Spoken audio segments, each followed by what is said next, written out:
আমাদের দেশে মাহফিলের মঞ্চে কারো সমালোচনা করার মতো আলেমের অভাব নেই, কিন্তু সাধারণ মানুষের কাছে আল্লাহ এবং তার রাসূলের আদেশ নিষেধ পৌঁছে দেওয়ার মতো আলেমের সংখ্যা খুবই কম ভাই। এই দেশেও মানুষ পড়ে লেখা বড় বড় ডাক্তার হয়, কিন্তু দুঃখের বিষয় হলো সামান্য গলার টনসিল অপারেশন করতে গিয়ে ভুলে শ্বাসনালী কাটতে যাওয়ার ফলে সেই ডাক্তারের হাতে রোগীর জীবন দিতে হয়। হ্যাঁ, এই দেশটা স্বাধীন হয়েছিল লক্ষাধিক নারী পুরুষের রক্তের বিনিময়ে, কিন্তু লজ্জার বিষয় হলো এই স্বাধীন দেশেও দেশের মা বোনরা আজ সুরক্ষিত নয়। সারা বিশ্বের কাছে আজ ওই দেশটা মুসলিম রাষ্ট্র হিসাবে পরিচিত ভাই, কিন্তু আফসোসের বিষয় হলো এই দেশে পরিপূর্ণ ইসলামী শাসন ব্যবস্থা নাই। তো বলি, দিন শেষে এই দেশ নিয়ে গর্বিত হন নাকি লজ্জিত ওইটা আমি জানি না ভাই। তো এতটুকু জানি যে এই দেশ নিয়ে গর্ব করা আর সিটি গোল্ডের চেনরে স্বর্ণের চেন মনে করা দুটোটা একই ভাই।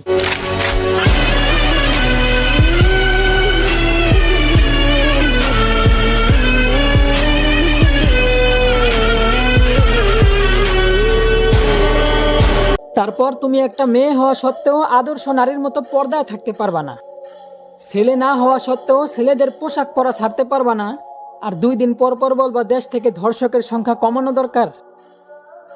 বলি, ওহে বেপর্দা লজ্জাহীন বোন আমার, মনে রাখো এক হাতে তুড়ি বাজলেও তালি বাজানোর জন্য 2 হাতটাই দরকার।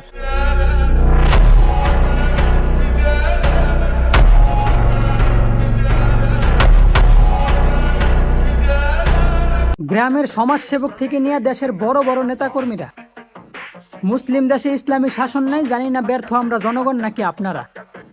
এই দেশে নামাজ পড়ার জন্য মসজিদে লোক খুঁজে পাওয়া যায় না, অথচ বড় গরু কুরবানি দেওয়ার প্রতিযোগিতায় গরুর হাটে মানুষের অভাব হয় না। এই সমাজে যেই প্রভাবশালী মানুষগুলা জনগণের টাকা মেরে দোকানে খাইছে আপানি, তারাই আবার বড় একটা গরু কিনা ঈদের সময় দেয় কুরবানি।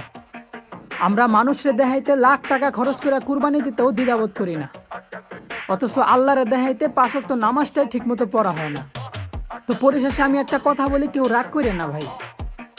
মুসলিম দেশে থাইকা যদি সুদ আর ঘুষ খাওয়াই বন্ধ করতে না পারেন, তাইলে বড় গরু কুরবানি দিয়াও কোনো লাভ নাই।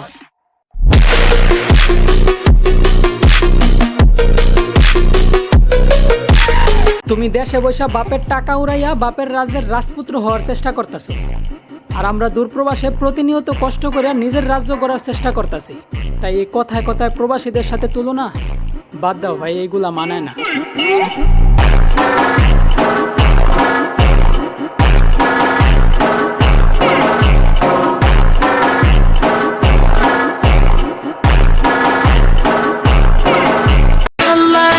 রিস্ক দিবা না, সফলতাও পাইবা না।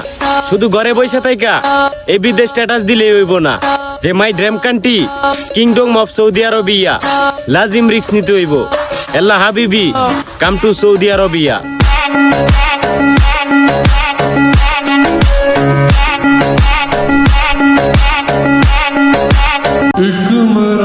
টিকটকে মনে হয় আর বেশি দিন থাকা যাবে না, আইডিতে প্রবলেম চলতেছে। তো যারা যারা আমাকে এতদিন ভালোবেসে সাপোর্ট করে আসছো, তোমাদেরকে আমি কখনোই ভুলতে পারবো না। আর আমি তোমাদের কাছে কখনো কোনোদিন কিছু চাই নাই, তবে আজকে একটা জিনিস চাইবো। যদি আমাকে ভালোবেসে থাকো, অপছন্দ না করে থাকো, তাহলে অবশ্যই আমার পেজটা ফলো করে আসবা। আর এটাই আমার অফিসিয়াল ফেসবুক পেজ। টিকটকের প্রোফাইলের বায়োতে লিংক দেওয়া আছে, সবাই যায় আমার পেজটা ফলো করে আসবা। ইনশাআল্লাহ তোমাদের সাথে সব সময় থাকার চেষ্টা করব।